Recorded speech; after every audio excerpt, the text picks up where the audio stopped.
आइए दोस्तों, आपका स्वागत है हमारे YouTube वीडियो में। तो आज का हमारा टॉपिक है instrument use in engineering drawing.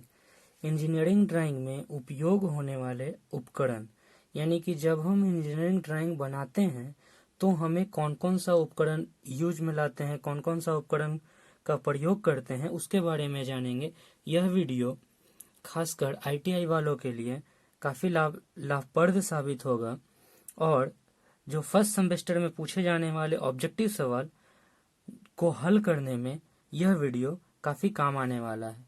तो इंजीनियरिंग ड्राइंग में उपयोग होने वाले उपकरण हैं हमारे पास। अगर नंबर 1 में लिखेंगे तो हमारे पास चाहिए ड्राइंग सीट, जिस पे हम ड्राइंग को बनाते हैं।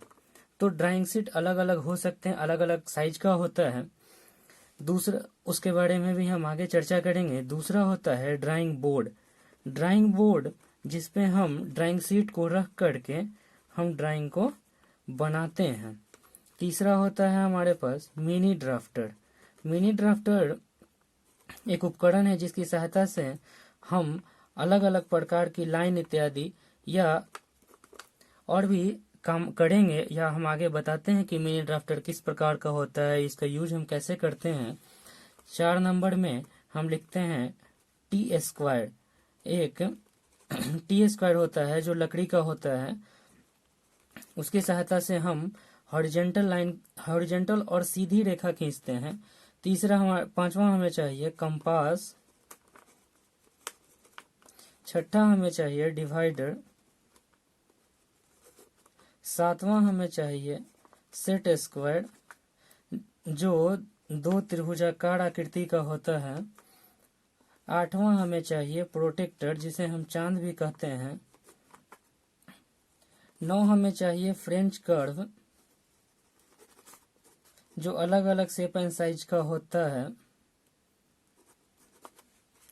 और 10वां हमें चाहिए ड्राइंग टेम्पलेट्स, जिसका इस्तेमाल हम अपने समय को बचाने के लिए करते हैं, जिसमें अलग अलग बने हुए होते हैं, कुछ खांचे कटे हुए रहते हैं, जो हमें यह कोई किसी भी तरह के सर्कल लेना हो या त्रिभुजाकार आकृति चाहिए या हमें इलिप्स जैसा कुछ आकृति चाहिए, तो उसमें कुछ खांचे बने हुए होते हैं जिसकी सहायता से हम आसानी से हम बना लेते हैं उस टेम्पलेट्स की सहायता से। पेंसिल चाहिए, पेंसिल भी अलग अलग प्रकार के होते हैं।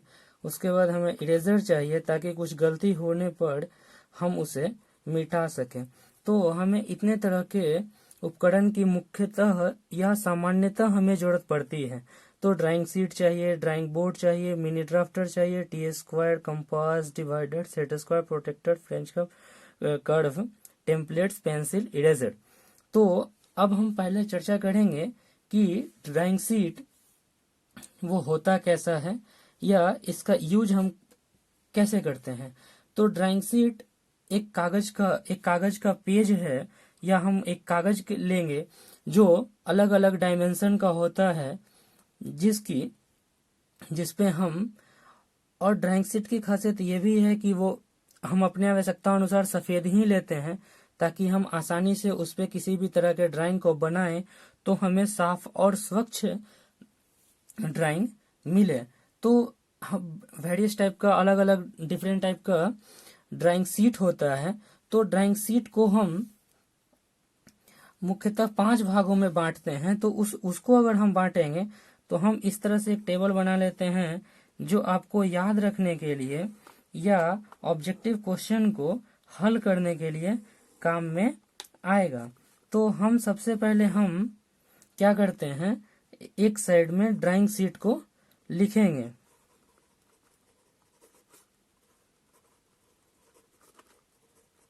ड्राइंग सीट टाइप, और दूसरे साइड में हम डायमेंशंस लिखेंगे, यानी जो ड्राइंग सीट का अलग अलग डायमेंशन होता है वो हम लिखेंगे।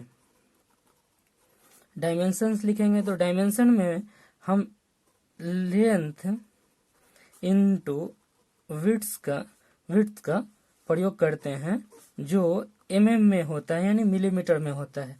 तो हमारे पास पहला जो ड्राइंग सीट का जो साइज है वो A0 कहलाता है। दूसरा हमारे पास A1 होता है। तीसरा A2 होता है। चौथा A3 होता है। A4 होता है और अगला A5 होता है। और भी इसके आगे ड्राइंग की सीटें हो सकती है, जो जैसे जैसे हम A0 से लेकर बढ़ते क्रम में जाएंगे तो ड्राइंग शीट की डायमेंशंस कमते जाएगी, अर्थात वो ड्राइंग शीट छोटा होता चला जाएगा। अर्थात अगर हम कहें कि सबसे बड़े ड्राइंग शीट की माप क्या होती है, तो सबसे बड़े ड्राइंग शीट की माप A0 का होता है, जिसका डायमेंशन कुछ इस प्रकार होता है, यानी 841 मिलीमीटर लंबा और 1189 मिलीमीटर चौड़ा होता है, जो दोनों के गुणनफल के बराबर होगा। यानी कि अगर हमारे पास सवाल ये आता हो कि A0 का साइज A0 का साइज अर्थात ड्राइंग शीट का A0 का साइज क्या है, तो हम यही लिखेंगे A0 का ड्राइंग शीट का जो डायमेंशन है वो 841 गुना 1189 होता है। तो ऑब्जेक्टिव क्वेश्चन फर्स्ट सेमेस्टर में ITI के में ऐसे आ सकते हैं या ऐसे आते रहते हैं। तो अब A1 की साइज की जानकारी हम लेते हैं। तो A1 पेपर की साइज की जानकारी जो है, उसके डायमेंशन जो है 594 गुना 841 होता है। उसी तरह A2 की A2 पेपर का जो साइज है वो 420 गुना 594 होता है। उसी तरह A3 का अगर हम लिखते हैं तो 297 इंटू 420 420 होगा। अगर A4 का हम लिखेंगे तो 210 गुना 297। A5 का जो पेपर का डायमेंशन है वो 148 गुना 210 होता है। तो इस तरह से हम ऑब्जेक्टिव क्वेश्चन अगर हमारे पास सामने पूछे जाते हैं, तब हम ये लिख सकते हैं कि A0 पेपर का साइज जो है वो 841 गुना 1189 होता है। इसी तरह से नीचे की तरफ जब हम बढ़ते जाएंगे तो पेपर का साइज जो है वो छोटा होता चला जाएगा। तो हम A1 यानी कि A5 का जो पेपर है वो A0 से छोटा होगा। अर्थात अगर हम ये लिखना चाहें तो A0 जो है वो बड़ा है A5 से। यानी कि जैसे जैसे हम आगे की तरफ बढ़ते जाएंगे A0, A1, A2, A3, A4, A5, तो पेपर का साइज घटता चला जाएगा। तो इस तरह से ऑब्जेक्टिव क्वेश्चन अगर एग्जाम में पूछे जाते हैं तो हम वहां यही बात की चर्चा करेंगे। अब आते हैं कि ड्राइंग बोर्ड, दूसरा ड्राइंग बोर्ड की चर्चा करेंगे। तो ड्राइंग बोर्ड किस तरह का होता है, इसका यूज हम कैसे करते हैं, तो ये जान लेते हैं। तो ड्राइंग बोर्ड जिसपे हम इस तरह का जो ड्राइंग शीट है उसको ड्राइंग बोर्ड पे लगाते हैं ताकि हम अपने ड्राइंग को बना सकें। तो ड्राइंग बोर्ड भी अलग अलग तरह का होता है, अलग अलग डायमेंशन का होता है। तो हम आते हैं ड्राइंग बोर्ड का साइज जो है वो किस तरह का होता है। तो ड्राइंग बोर्ड के साइज की हम चर्चा अभी करेंगे। तो ड्राइंग बोर्ड इस तरह का बताते हैं कि उसके डायमेंशन किस तरह का होता है, यानी कि ड्राइंग बोर्ड कितने साइज का और किस तरह का होता है। तो ड्राइंग बोर्ड जनरली जो है मुलायम लकड़ी का बना हुआ होगा, एक उसकी साइज जो है वो आयताकार होगा और उस पे हम T² या मिनी ड्राफ्टर आसानी से सेट करके यूज करते हैं। तो अब आते हैं types of drawing board. Types of drawing board की अगर बात करते हैं तो सामान्यतः 4 तरीके का ड्राइंग बोर्ड होता है। टाइप्स ऑफ ड्राइंग बोर्ड में इस तरह का हम बात करेंगे। अब लिखते हैं इसमें भी इसका भी डायमेंशन होता है, वो इस तरह से हम लिखते हैं length into width into thickness. तो अब आते हैं कि कितने तरह का होता है। तो ड्राइंग बोर्ड मुख्यतः 4 तरह का होता है। तो D1, D2 और D3। तो इसके डायमेंशन इस प्रकार होते हैं। D0 सबसे बड़े साइज है, ड्राइंग बोर्ड का सबसे बड़ा साइज, जिसकी डायमेंशंस जो है जो mm में है, सारे डायमेंशंस mm में है। तो 1500 गुना 1000 इंटू 25, यानी D0 जो ड्राइंग बोर्ड है उसका अगर हम डायमेंशन देखेंगे तो वो 1500 मिलीमीटर लंबा होगा, 1000 मिलीमीटर चौड़ा होगा और 25 मिलीमीटर मोटा होगा। अब D1 की अगर जानकारी लेते हैं तो D1 ड्राइंग बोर्ड का डायमेंशंस कुछ इस प्रकार है, जैसा कि नीचे हम लिख रहे हैं। तो और D2 की डायमेंशन जो है वो इस प्रकार होती है, और D3 का डायमेंशन कुछ इस प्रकार होता है। तो अब इस तरह का ऑब्जेक्टिव क्वेश्चन अगर ITI में पूछे जाए तो हम ये बता सकते हैं कि D0 ड्राइंग बोर्ड सबसे बड़ा होता है और D0 के बाद D1, D2 इत्यादि वो धीरे धीरे छोटे होते चले जाएंगे। तो यानी कि D0 बड़ा है D3 से। तो D1 की डायमेंशंस 1000 इंटू से 700 गुना 25, इस प्रकार इतना होता है। अब हम आते हैं अगले टॉपिक पे, तो मिनी ड्राफ्टर पे आते हैं। मिनी ड्राफ्टर एक प्रकार का वैसा इक्विपमेंट है जिसकी सहायता से हम उसमें 2 स्केल सेट किए जाते हैं, जिसके सहायता से हम ड्राइंग को बनाते हैं इत्यादि। अब हम आते हैं पेंसिल की जानकारी पे कि पेंसिल कितने तरह का होता है। पेंसिल को क्लासिफाइड अगर करते हैं तो सामान्यतः 18 तरह का पेंसिल होता है, 18 ग्रेड का, जो कुछ इस प्रकार से हो सकते हैं। हम अभी उसकी चर्चा करेंगे। तो ग्रेड ऑफ पेंसिल अगर हम लिखना चाहें, ग्रेड ऑफ पेंसिल, और इधर तो ग्रेडिंग किस प्रकार से करते हैं,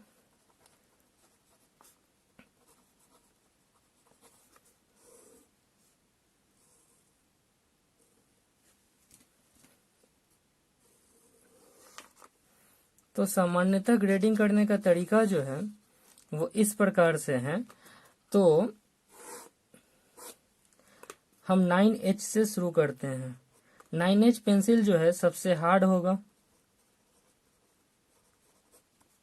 उसके बाद 6H, 5H, 4H, ये जो है एक्सट्रीमली हार्ड होगा।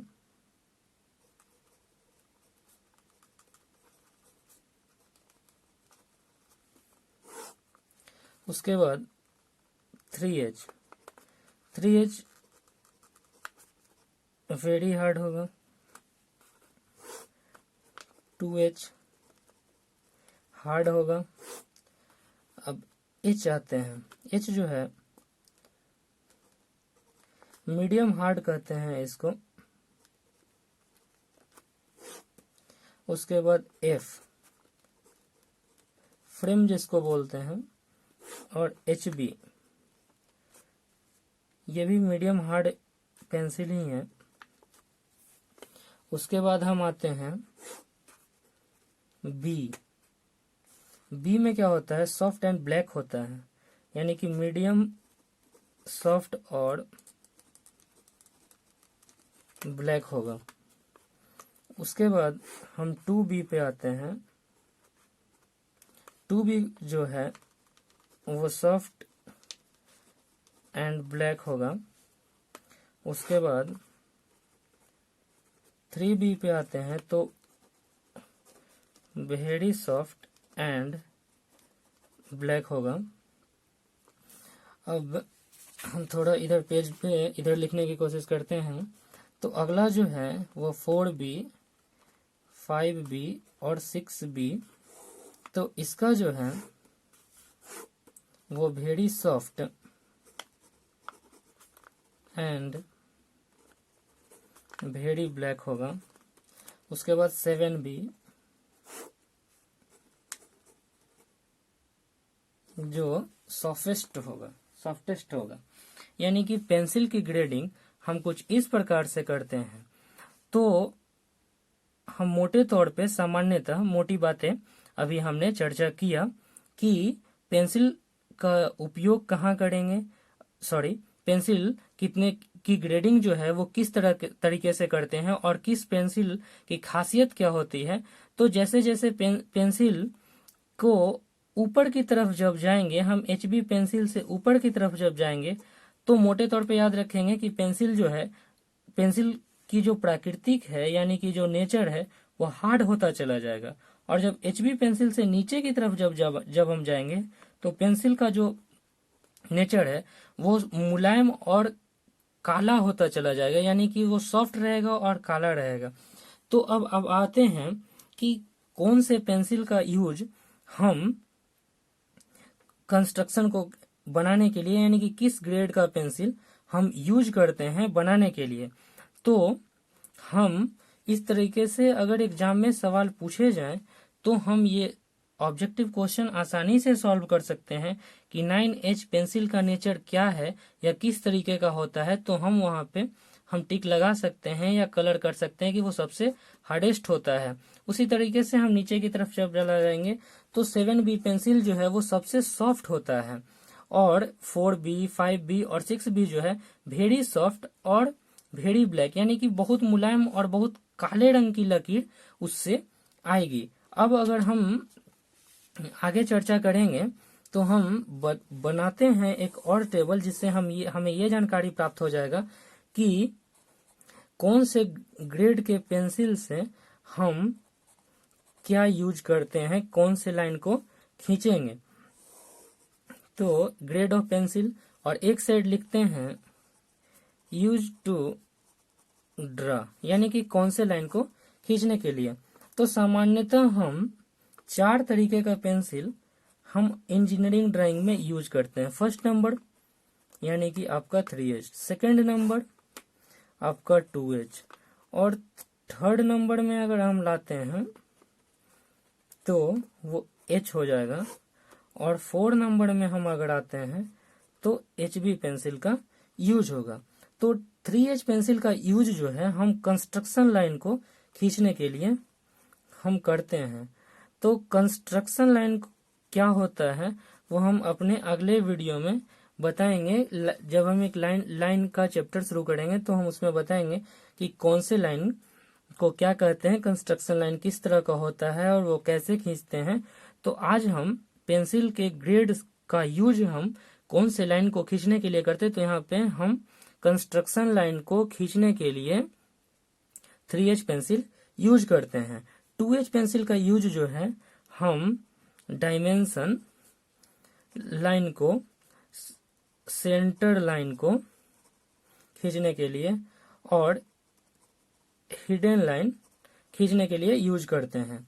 H पेंसिल का यूज जो है हम ऑब्जेक्ट लाइन के लिए यूज करते हैं और लेटरिंग के लिए यूज करते हैं। लेटरिंग यानी कि हम अक्षर को ABCD इत्यादि या 1 2 अल्फाबेटिकल जो लिखते हैं उसके लिए यूज करते हैं। और HB पेंसिल का यूज जो है हम डायमेंशन और बाउंड्री लाइन के लिए करते हैं। डायमेंशन लाइन के लिए भी हम डायमेंशनिंग और बाउंड्री लाइन के लिए भी यूज करते हैं। तो 2H पेंसिल का यूज भी हम डायमेंशन लाइन के लिए कर सकते हैं और HB पेंसिल का यूज भी हम डायमेंशन के लिए कर सकते हैं। बाउंड्री लाइन का मतलब होता है ले आउट करना, यानी कि ले आउट लाइन जो हम करते हैं या ले आउट बनाते हैं उसमें हम HB पेंसिल का यूज करेंगे। तो हम अभी मोटे तौर पे जान गए कि ड्राइंग बनाने के लिए, यानी कि इंजीनियरिंग ड्राइंग को बनाने के लिए हमें कौन कौन सा उपकरण चाहिए। तो हमने मोटे तौर पे 3 चीजों का आज अभी अध्ययन किए। ड्राइंग शीट किस तरह का होता है, इसका उपयोग क्या है, ड्राइंग बोर्ड कितने तरह के होते हैं, इसका उपयोग क्या है, और पेंसिल के बारे में, ग्रेडिंग के बारे में जाने।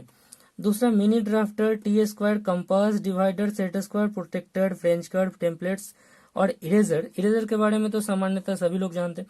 तो इतने सारे इक्विपमेंट्स जो हैं हमें स्टेशनरी के दुकान यानी कि कहीं पे जब मिलता है वहां से हम देखेंगे तब फिर हम यूज करते हैं, किस तरीके से इसका यूज होता है।